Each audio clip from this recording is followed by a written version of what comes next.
Hey everyone, welcome back, and in this video I'm going to show you how you can highlight on the iPad with the Apple Pencil. So it depends on what specifically you want to highlight. For example, if I go to the Files app and locate my downloads where I know I should have some PDFs, right? So for example, I have this PDF file which I'm going to get inside, right?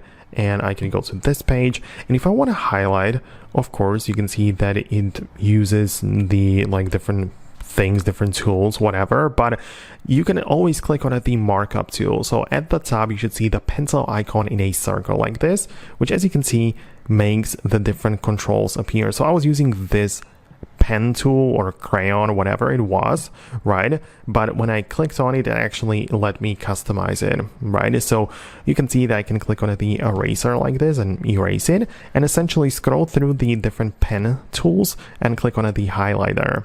You can obviously make it thicker, more or less transparent, and also choose the proper color, right? So let me just go with the green one, for example.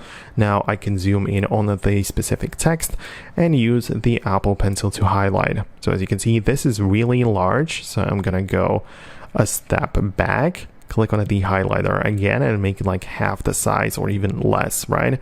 And then now I should be able to highlight the text in a way that I want. If I make it even smaller, I can highlight these smaller areas like that. And that's how you could make that work. So that's how it generally works, that you go to the markup feature and then you highlight the things. For example, even if you, I don't know, go to some app, take a screenshot like this and click on it in the bottom left corner, you can see that we can as well go to the markup tool in there and use the highlighter feature, which again can be customized with different colors and so on, and you can as well highlight the thing. So it kind of doesn't matter what you're highlighting, but the process is generally similar. You find the markup tool, it might be in photos, documents, or anywhere else, and use the highlighter pen, color, opacity, and just do your thing. So let me know what you think about that. Let me know if it worked for you. Subscribe for more, and I'll see you later.